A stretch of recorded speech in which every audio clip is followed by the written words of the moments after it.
आहा महाप्रभु आज ये जो व्यवस्था करिसंती कहापाई मनुष्य पाई तो दर्शन व्यवस्था से पशु पक्षी होंतु जी भी होंतु समस्ते तो दर्शन कले अशरीर के भली दर्शन करिव महाप्रभु ए अशरीर महाप्रभु को आज ये व्यवस्था महाप्रभु एक कथा मध्य कहती जेते बेले जोगिनी माने महालक्ष्मी को अभियोग कले कहले कौन ना बल वीर्यहीन कली जुग युद्धत कहीं नाही केमंते बंचिबु सर्वे आम्भे किछि न खाई कहते बल वीर्यहीन कली जुगे युद्ध कहीं केमंते बंचिबु सर्वे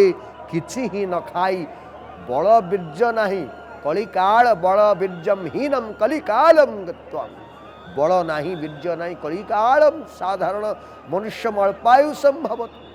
समस्त मनुष्य अल्पायुष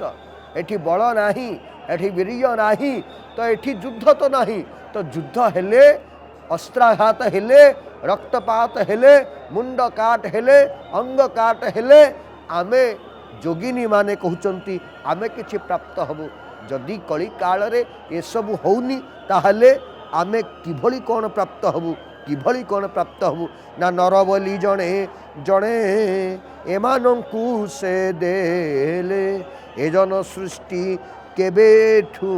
रहिब कि भले भले महाप्रभु विष्णु कहउछंती जेतेबेले महालक्ष्मी शांताणी जेतेबेले एही कथा कहिले जोगिनी माने एभली कौन कहउछंती तांकर व्यवस्था कौन करा जाई पारिबो ना ये कौन ना कौन से कौन नर मानक दिया जीव जड़े जड़े जड़े जड़े जदि नर दबा ये संसार किभली रहिबो संसार किभली रहिबो संसार किभली रहिबो हे महाप्रभु तो सेथिपाई कौन आपण ये व्यवस्था कले कि ना जो भली जेतेबेले पांडव पांच द्रौपदी आदि एमाने बनरे भ्रमण करुथिले वनवास रे थिले एवं बनरे सेमाने कालतिपात करुथिले भिक्षा आदि करी ब्राह्मणवत जीविका निर्वाह करी भोजन आदि करी रहुथिले तो सेई काल रे दुर्योधन कौन करथिले ना दुर्वासा को तांकर हजार हजार शिष्यों द्वारा प्रेरण करथिले जानतु सेठी मध्याह्न भोजन करिवे किंतु जेतेबेले आसुछंती सेतेबेले मध्याह्न भोजन समाप्त किंतु से ये तो दुर्योधनर ये होची तार कपटर निदर्शन किंतु दुर्वासा जेते बेले आसी देखुचंती जे मु भोजन करी कहउचंती अरे ब्राह्मण वैष्णव साधु सन्त सेमान ही तो गृहस्थ घरे भोजन करिवे नहले गृहस्थर कल्याण कि भली हबो तो सेई न्याय रे माँ द्रौपदी चिंतार पड़िले दौड़ी गले किंतु रोषशाला रे किछि नाई कोनोसी पाक द्रव्य ही नाई कोनोसी अमणिया द्रव्य भी नाई कंचा द्रव्य भी नहीं एवं शेष कथा होची द्रौपदी जेतेबेले पर्यंत भोजन पात्र रे भोजन करि नथिबे से पर्यंत से भोजन पात्र भोजन अविश्रांत भाव रे बाहरुथिबो आउ जेतेबेले द्रौपदी भोजन करिदेबे सेतेबेले से भोजन आउ बाहरेनी पुनश्च परदिन पर्यंत अपेक्षा करने को पड़े यही न्याय रे द्रौपदी तो भोजन कर सारी वर्तमान कौन करा तो कालिया शांत से महाप्रभु कृष्णचंद्र भगवान को जिते डाकी हे कृष्ण करुणा सिंधु दीन बंधु जगतपति गोपेश गोपिका कांतो राधा कांत नमस्तुते हे महाप्रभु हे मोर प्राण प्रिय आपण कौटी अच्छा तो सेते कालिया शांत से कृष्णचंद्र आसी ना से रही जाइथिबा बासन रे सी साग पत्रटे हो तुलसी पत्रटे हो जेतेबेले मुखर दे देइछंती सेतेबेले समस्त शिष्य सहित दुर्वासा को मध्य पेटरे हाकुड़ी देलानी कंठरू हाकुड़ी देलानी जो भली आकुंठ भोजन करिसंती एई भ्रम तांको भितर आसिला जी आकुंठ भोजन करिछि सेठी कोन आउ तांको भोजन करिवार आवश्यकता थाए तेणु सेमाने चिंता कले अरे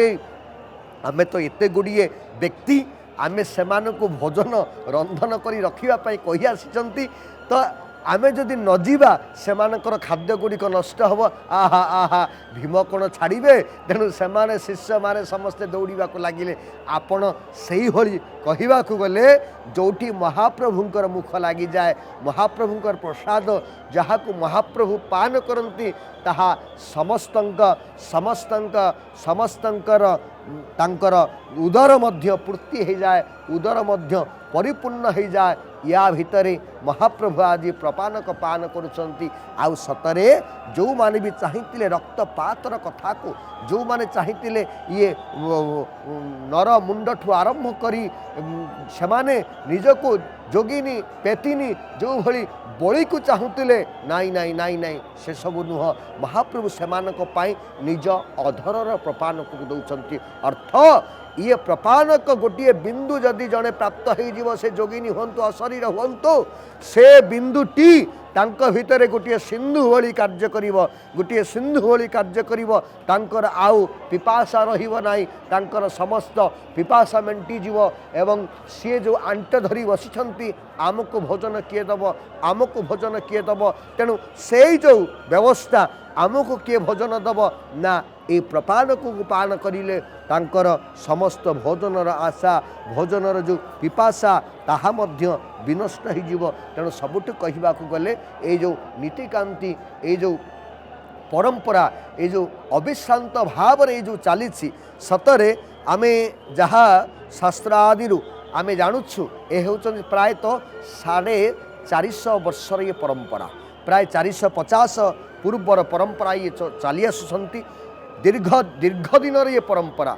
दीर्घ दिन परंपरा भितरे आमे ए अनवद्य परंपरा ये जो अजस्र परंपरा भितरे महाप्रभुंकर तो अनेक प्रकार लीला गाथा अच्छे किंतु आज महाप्रभु जल को गोटे मुख्यतः भाव में